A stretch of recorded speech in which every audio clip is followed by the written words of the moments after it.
Okay, so I'm running a little bit late over here. It's getting to be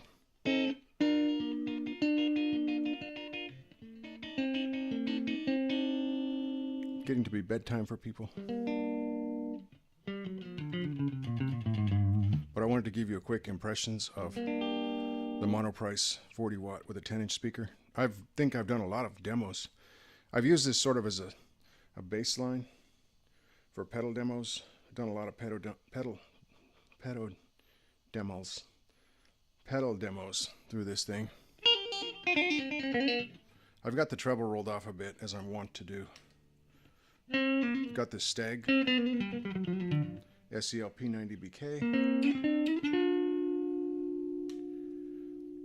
I'll go to the center position now. That was the neck.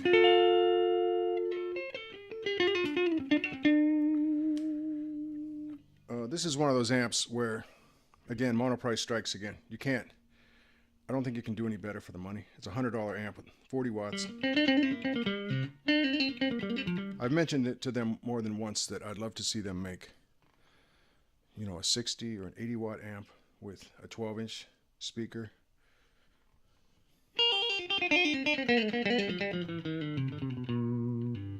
Yes, if Monoprice did a solid state with a 12-inch speaker, I'd be all over that. Because I'll bet you it'd be like $150. Or they could do two 12s and it'd be like $200 and 80 watts or something crazy, So this doesn't sound like the best amp I've ever played through, but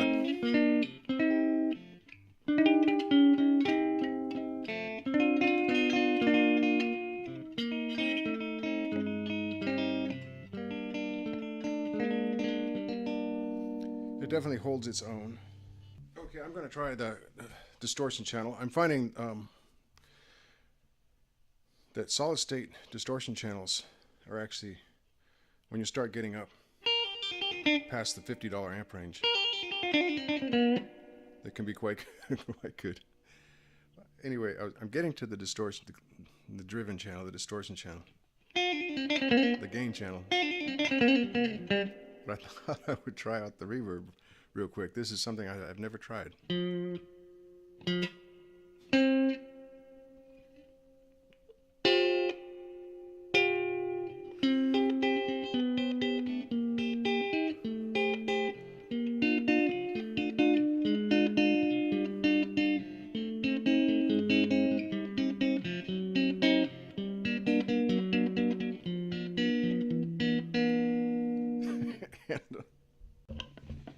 And now I know why.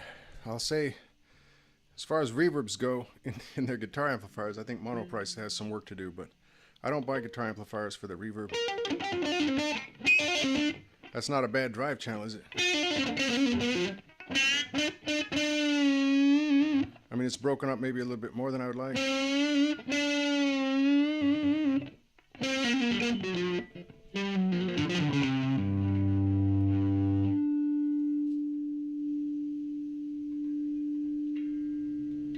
Got some sustain, feedback sort of thing. I turned the gain down below 12 o'clock.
bit too trebly. I can mitigate that. Turn the treble down down to about 8 o'clock.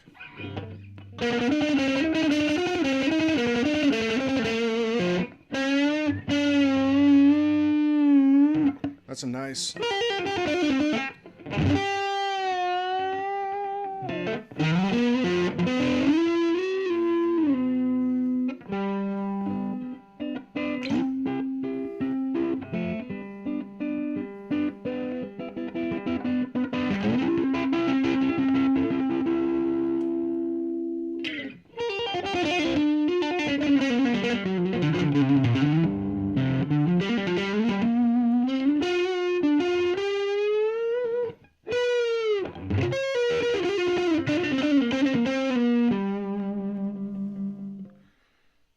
That's pretty good. That is a pretty good $100 amp sound. And I could turn the volume up on that channel, and that's the point of this. You can jam in a room with a drummer and a bass player, as long as, you know, your bass player is not bringing a 200 watt gig or whatever. If he's got a, you know, 40 or 60 watt amp of his own, or he can turn down, if the drummer can be a little bit mellow, or not totally, like he's not playing Ludwigs and just pounding, he's not a bodybuilder that's just pounding the crap out of some Ludwigs.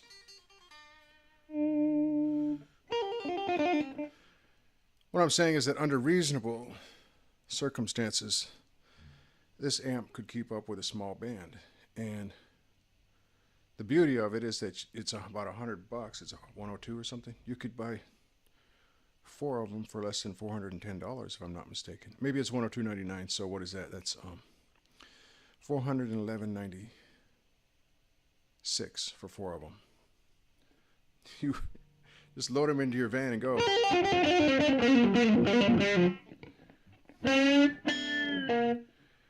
Maybe get a pedal that you can use 2 or 3 of them at once, you know, to split the signal, some kind of signal splitter. Monoprice has hit the spot again. I've demoed 3 of these amps now.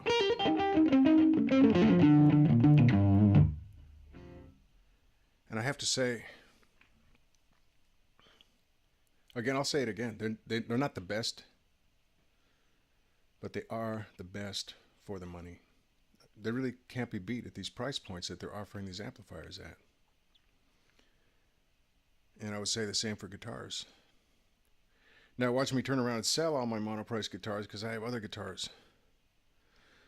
Whether I keep my Monoprice guitars or not, they are great value as well.